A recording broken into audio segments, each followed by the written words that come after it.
अस्सलाम वालेकुम, मैं हूं अदील राजा। आप देख रहे हैं मेरा यूट्यूब चैनल। बात करूंगा आज इमरान खान से माफ़ी की डिमांड है, किस चीज़ की माफ़ी मांगे वरना क्या कर दिया जाएगा वो भी आपको बताता हूं। साथ साथ बताएंगे कप्तान प्लस होगा या माइनस होगा, ये फैसला कौन करेगा, आखिर किसने ये फैसला करना है। इस्टेब्लिशमेंट की एक बड़ी गलती है, एक सीनियर साफ़ी हैं सब प्रो इस्टेब्लिशमेंट प्रो नून लीग, उन्होंने क्या गलती बताई है, हमारा ख्याल है वो गलती ठीक है और आवाम के लिए मुश्किलात मज़ीद खड़े होने जा रही हैं। अशराफिया जो है वो अयाशी कर रही है, पेट्रोल मज़ीद महंगा होने जा रहा है। नाजरीन, ये साल के शुरू में ही आपको बता दिया जाता है जो FBR है 1 ट्रिलियन रुपीज़ शॉर्ट है कलेक्शन में। अपनी जो IMF की शराइत है उसके मुताबिक एक हफ़्ते का टाइम है इन लोगों के पास कि अपनी जो वो पूरी करें, कलेक्शन पूरी कर लें, बेहतर कर लें अपनी कलेक्शन। उसके लिए आवाम को ही निचोड़ा जाएगा। अभी आप देखिए कैसे निचोड़ा जाता है, वो पेट्रोलियम डेवलपमेंट लेवी की मद में निचोड़ा जाता है या मज़ीद कोई और इनके साथ आवाम के साथ ज़ालमाना कदम उठाया जाता है। लेकिन बहरहाल इतलात यही है कि ये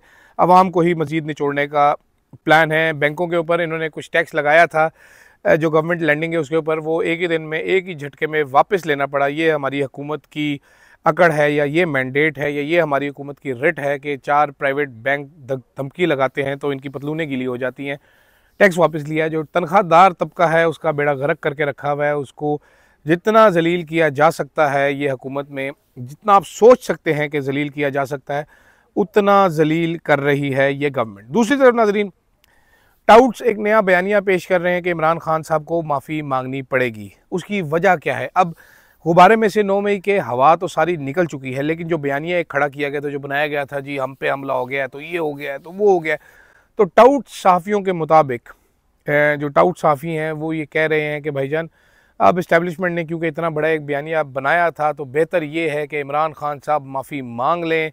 अगर इमरान खान साहब माफ़ी नहीं मांगे तो ये तो पॉइंट ऑफ नो रिटर्न पे हो जाएगा। उसके बाद कुछ धमकियाँ दी जाती हैं कि हम ये कर देंगे, हम वो कर देंगे। ये इस्टेब्लिशमेंट खुद तो नहीं धमकियाँ दे रही, लेकिन ये टाउट सहाफ़ी धमकियाँ लगा रहे हैं। मालूम नहीं कितने एक तर्जुमान है कि नहीं, इसकी क्लैरिफिकेशन होनी चाहिए क्योंकि जनरल लोधी पहले ही कह चुके हैं कि ये टाउट सहाफ़ी ज़्यादा बड़ा मसला है इस्टेब्लिशमेंट के लिए, शर्मिंदगी का बायस बन रहे हैं। And I agree with General Lodhi साहब, ये शर्मिंदगी का बायस बन रहे हैं। शर्मिंदगी का बायस तो खैर वो DGSPR साहब की प्रेस कॉन्फ्रेंस भी ठीक ठाक बन चुकी है अभी तक, जो उसका ठट्ठा उड़ाया गया है, जो उसको डिबंक किया गया है। तो खान साहब से डिमांड है जी 9 मई की माफ़ी की। मेरे पास ये कंफर्म इतला है कि खान साहब के सामने डिमांड रखी भी गई थी। खान साहब ने कहा था भाईजान 9 मई को तो मैं कंडेम कर चुका हूँ, सुप्रीम कोर्ट में कंडेम किया था। उन्होंने कहा था सर रिग्रेट ही कर दे, एक लिख कर दे दे। तो खान साहब ने कहा था ना अब तो गुजर चुका है वक्त, अब आगे की बात करते हैं। तो माफ़ी मूफ़ी वो कोई नहीं मांग रहे। उनका स्टांस तो है कि CCTV फुटेज लेके आओ, बल्कि तुम माफ़ी मांगो जो 9 मई का बहाना बनाकर क्रैकडाउन किया गया हम लोगों के ऊपर, जो हम लोगों को तोड़ने की और पार्टी को डिस्ट्रॉय करने की कोशिश की गई, उसकी तुम माफ़ी मांगो। तो ये मामला तो वहाँ तक ही खड़ा है। दूसरी जानिब नाजरीन, अब कहा यह जा रहा है तहरीक इंसाफ को एक और जो कमेटी है पब्लिक अकाउंट कमेटी, उसकी तहरीक इंसाफ से छीननी है चेयरमैनशिप। ये हम बहुत पहले से सुन रहे हैं उसकी छीननी है। तो जी पैनल मांगा जा रहा है 4 लोगों का पैनल, के 4 लोगों का पैनल दे दें और वरना शहबाज शरीफ साहब खुद फैसला कर देंगे। तो इमरान खान का जेल से पैगाम आया भाईजान कि मैं यहाँ पर किस लिए बैठा हूँ, शहबाज शरीफ किस लिए फैसला करेगा, फैसला मेरा है और मैं ही डिसाइड करूँगा।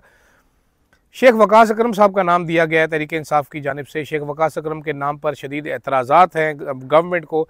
मेरी ये इतलात हैं कि ये एतराज़ात गवर्नमेंट को नहीं है, ये एतराज़ात इस्टेब्लिशमेंट को हैं। और इसका खुरा जाता है मुशर्रफ एरा में, जब शेख वकास अकरम साहब चेयरमैन पब्लिक अकाउंट कमेटी में थे। एक सब कमेटी बनाई गई थी रॉयल पाम और चाइना से रेलवे इंजनों की ख़रीदारी में करप्शन की उन्होंने तहकीकात की थी, जिसमें 3 अदद लेफ्टिनेंट जनरल साहब तले गए थे जिन्होंने दबा के माल बनाया था। इस सारे मामले में शेख वकास अकरम साहब को धमकियाँ उस वक्त भी लगाई गई थी, वो बैक ऑफ नहीं किए थे। बड़े यंग थे उस टाइम पे शेख वकास अकरम साहब। इन्होंने प्रेस कॉन्फ्रेंसें करके सारे का सारा मुद्दा कौम के सामने रखा था और बताया था कि कैसे अरबहा रुपए की चोरी की गई है। और ये 3 जर्नैल जो हैं पाकिस्तानी फ़ौज के रिटायर्ड जो थे या उस वक्त सर्विंग थे, मुझे ये करेक्टली याद नहीं, मेरे ख्याल रिटायर्ड थे, ये मुलव्वस है इस माल पानी खाने में। एक तो मुझे वो मजाका खेस याद है अभी तक कि इन्होंने एक इंजन ख़रीद लिया था, रेलवे इंजन ख़रीदे थे चाइना से। वो जो टायरों की चौड़ाई होती है इंजन की, वो चौड़ाई ज़्यादा थी और पटड़ी पाकिस्तान में जो बिछी हुई वो छोटी थी। तो कमीशन के चक्कर में जनरल साहब ने वो इंजन तो ख़रीद लिए तो बाद में पता चला कि भाईजान पाकिस्तान में पटरी छोटी है। फिर वो बैठ के ये सोचते रहे कि अब ये पटरी चौड़ी कर लें अगर हम, तो पूरे पाकिस्तान की रेलवे लाइन जो है अपग्रेड कर दें, तो पटरी ही चोरी कर दें। ये उनकी अकल का आलम था, ये वो साहिबान थे, ये वो स्कैंडल था मेरा ख्याल है। और यही वो स्कैंडल है जो शेख वकास अकरम के रास्ते का इस वक्त भी पत्थर बना हुआ है, जो उनको आगे नहीं आने दे रहा। तो खैर खान साहब ने तो माइनस होने से इनकार कर दिया, फैसला भी खान साहब खुद ही करेंगे। वो कह रहे हैं भाईजान मेरी तरफ से तो एक ही नाम है, पहला नाम, दूसरा नाम, तीसरा नाम, चौथा नाम, वो चारों नाम हैं शेख वकास अकरम साहब के ही। तो वही फैसला करेंगे, वही डिसाइड करेंगे कि मैंने क्या करना है। शहबाज शरीफ मेरे बिहाफ पे डिसीजन नहीं ले सकता। लेकिन देखिए अगले हफ्ते अब एक और ड्रामा आपको नजर आएगा, किस तरीके से तहरीक इंसाफ को चेयरमैन पब्लिक अकाउंट कमेटी की सीट ये ले ली जाएगी, और मोस्ट प्रॉब्ली पीपल्स पार्टी यहाँ पर भी हिस्सा वसूल करने के लिए आन खड़ी होगी। बिलावल भुट्टो साहब के जो बयानात है वो आप देख ही रहे हैं कि हम ये तो गवर्नमेंट ऐसे नहीं कर सकती, वैसे नहीं कर सकती। तो मेरा ख्याल है कि ये एक आधी सीट की मार ही है बिलावल भुट्टो साहब के बयानात। ये एक उनको मज़ीद कोई ओहदा मिल जाएगा पीपल्स पार्टी को, तो ये बयानात कुछ अरसे के लिए बंद हो जाएंगे। वैसे भी 2 गवर्नर, 2 सूबे, 2 गवर्नर, उसके अलावा सदर, उसके अलावा चेयरमैन सेनेट ये ले ही चुके हैं, तो मज़ीद भी लेते जाएंगे, खुश रहेंगे इस तरीके से। पंजाब में भी मजलूम नून लीग को जो फॉर्म 47 की हुकूमत बना कर दी है, उनको दबा दबा कर फंड्स उनसे निकलवा रहे हैं, चूस रहे हैं नून लीग को। और साथ साथ ये भी कह रहे हैं कि हम इस हुकूमत में नहीं है। वो तो हनीफ अब्बासी वगैरह अब सही चीख रहे हैं कि भाईजान हर मीठी चीज़ खाने के लिए हड़प करने के लिए आ जाते हैं। बिलावल साहब जिम्मेदारी कोई लेने के लिए तैयार नहीं है, हमारे इत्तेहादी हैं और इतना ही हुकूमत का हिस्सा है जितना कि हम लोग हैं।